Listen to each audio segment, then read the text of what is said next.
जय Hind. Assistant commissioner के पद पर तैनात एक महिला अधिकारी अपने दफ्तर में बैठी हुई है। तभी एक शख्स मैडम से मिलने आता है, मैडम से कुछ बातचीत करता है और मैडम कहती हैं कि मेरा जूनियर अधिकारी है पंकज, इसको जाकर ये पैकेट थमा दो। अब वो जूनियर अधिकारी के पास पहुंचता है। जूनियर अधिकारी कहता है कि हमारे दफ्तर में एक चपरासी है, उसको जाकर ये पैकेट थमा दो। फिर ये चपरासी के पास जाता है और उसको जाकर पैकेट थमा देता है।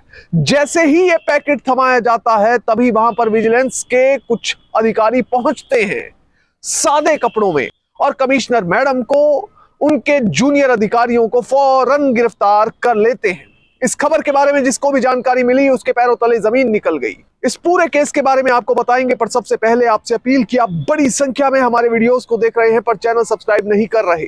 अगर आप इस वीडियो को देख रहे हैं तो फौरन चैनल को सब्सक्राइब कीजिए, बेल नोटिफिकेशन ऑन कीजिए, वीडियो को ज्यादा से ज्यादा शेयर करें और इसके साथ ही अपना कॉमेंट देना ना भूलें।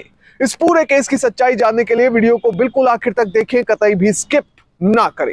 अब ये पूरा मामला समझने के लिए आपको चलना पड़ेगा हिमाचल प्रदेश के कुल्लू मनाली में। कुल्लू में मैडम कमिश्नर की पोस्टिंग है, वहीं दूसरी तरफ मनाली में एक व्यापारी पदमचंद अपना होटल चलाता है। पदमचंद का होटल ठीक ठाक चल रहा था, बिजनेस में पिछले समय के कंपैरिजन में काफी इंप्रूवमेंट भी हो रही थी।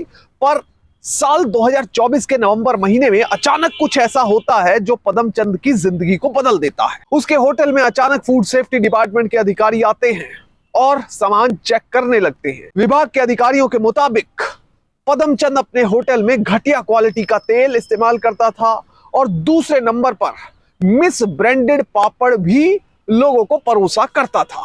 अब जब ये दो चीजें विभाग के अधिकारी वहां पर पाते हैं तो 28 नवंबर को पदमचंद को विभाग की ओर से एक नोटिस जारी किया जाता है। ये कारण बताओ नोटिस होता है। इसमें पदमचंद से पूछा जाता है कि आपके होटल में ये दो खामियां पाई गई हैं, कारण बताइए कि ये दो गलत काम आपके होटल में क्यों किए जा रहे हैं। एक तो घटिया क्वालिटी का तेल, दूसरा मिस ब्रांडेड पापड़।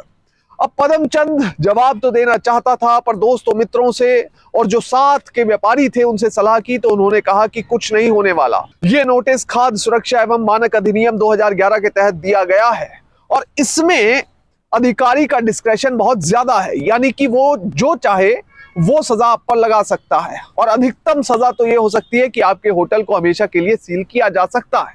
अब जब ये बात पदमचंद को पता चलती है तो वो डर जाता है। उसे लगता है कि जीवन भर के लिए जो रोटी है वो भी बंद हो जाएगी।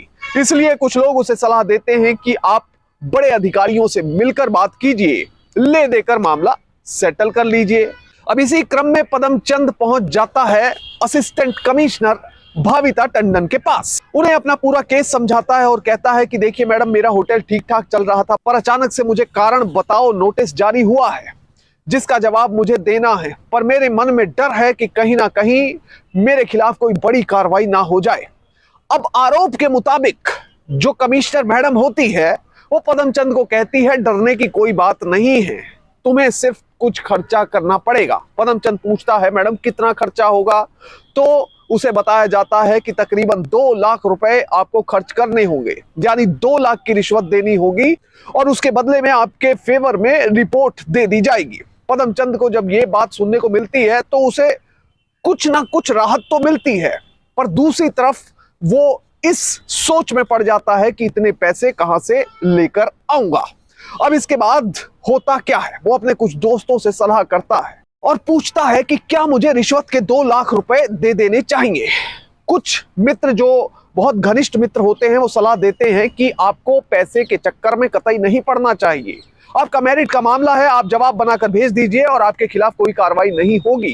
पर अगर फिर भी अधिकारी आपसे पैसे की मांग कर रहे हैं तो आप इसकी कंप्लेंट कीजिए। अब पदमचंद को यह नहीं पता था कि कमिश्नर मैडम की कंप्लेंट की जाए तो कहां पर की जाए। बहरहाल एक दोस्त की सलाह पर वो पहुंच जाता है विजिलेंस डिपार्टमेंट के पास। Vigilance and anti corruption bureau के दफ्तर में पहुंचकर पदमचंद वहां पर पूरी कहानी बयान करता है कि किस तरह से उसको एक कारण बताओ शो कॉज नोटिस मिला है जिसका जवाब देने के लिए उसे कहा गया है। अब उसके मन में डर है कि जवाब देते ही उसकी दुकान को परमानेंटली सील कर दिया जाएगा। इसकी एवज में अधिकारी कमिश्नर मैडम कथित तौर पर 2 लाख रुपए की मांग कर रही है। अब जैसे ही विजिलेंस के अधिकारियों को यह बात पता चलती है, एक प्रिलिमिनरी इंक्वायरी की जाती है, उसमें भी दाल में कुछ काला पाया जाता है और उसके बाद एक टीम का गठन किया जाता है डीएसपी अजय कुमार की अगुवाई में। अब ये टीम ट्रैप का प्लान बनाती है, यानी कि जो अधिकारी रिश्वत की मांग कर रहा है उसे पकड़ने का प्लान बनाया जाता है। अब 7 फरवरी के दिन इसी प्लान के मुताबिक पदमचंद पहुंच जाता है कमिश्नर मैडम के दफ्तर में। वहां पर जाकर सीधा स्टाफ से कहता है कि मुझे मैडम से मिलना है। मैडम के दफ्तर के कमरे में पहुंचकर पहले मैडम को नमस्ते करता है और उसके बाद कहता है कि मैडम जो आदेश हुआ था उस आदेश के तहत मैं सब कुछ लेकर आ गया हूं। अब जैसे ही मैडम ये बात कथित तौर पर रिपोर्टेड फैक्ट्स के मुताबिक सुनती है, वो कहती है कि मेरा एक जूनियर ऑफिसर है, नाम है पंकज, उसको जाकर ये पैकेट थमा दो। इस पैकेट में दरअसल 1,10,000 रुपए की रकम थी। अब ये पदमचंद नाम का व्यक्ति पहुंच जाता है जूनियर अधिकारी जिसे फूड सेफ्टी ऑफिसर कहते हैं उसके पास और उन्हें कहता है कि सर मैडम ने आपके पास भेजा है, ये कुछ पैसे हैं, ये रख लीजिए। अब ये जो जूनियर अधिकारी है ये कहता है कि हमारे दफ्तर में एक चपरासी है, नाम है केशव राम, तुम उसे जाकर इस पैकेट को थमा दो।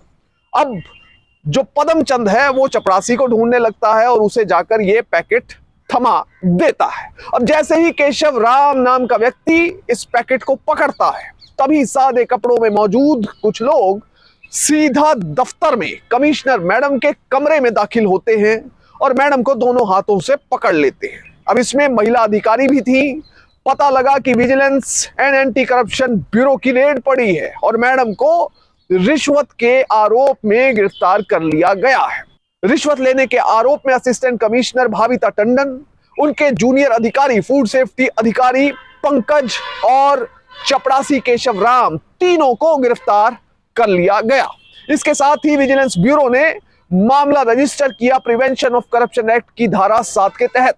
अगर इस धारा की बात की जाए तो इसके तहत किसी भी व्यक्ति को दोषी पाए जाने पर कम से कम 3 साल की सजा होती है और अधिकतम सजा होती है 7 साल और साथ में होता है जुर्माना।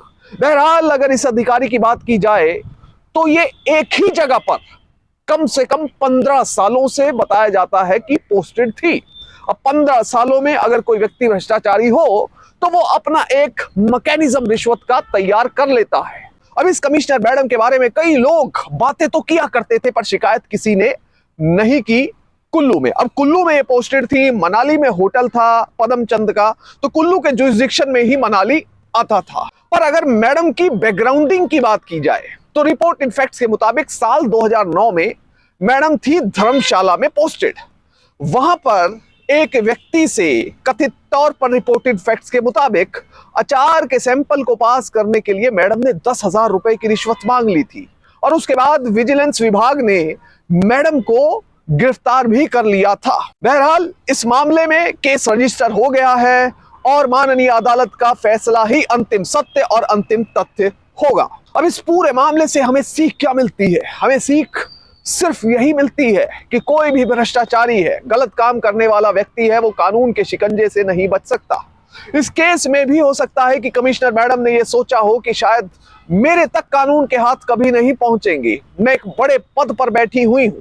पर कोई व्यक्ति कितना ही अधिक पावरफुल हो, साल 2 साल 5 साल एक समय होता है, तब तक तो वो व्यक्ति बच सकता है, पर एक ना एक दिन कानून के हाथ भ्रष्टाचारी तक जरूर पहुंचते हैं। इसलिए इस मामले से हमें सीख सिर्फ और सिर्फ यही मिलती है कि कभी भी किसी के कहने पर भ्रष्टाचार में लिप्त ना हो, क्योंकि भ्रष्टाचारी बने कानून के शिकंजे में फंसे। इसलिए हमेशा ईमानदारी और नैतिकता का दामन थाम के रखें और इस देश को विकसित भारत बनाने में अपना योगदान दें। जय हिंद।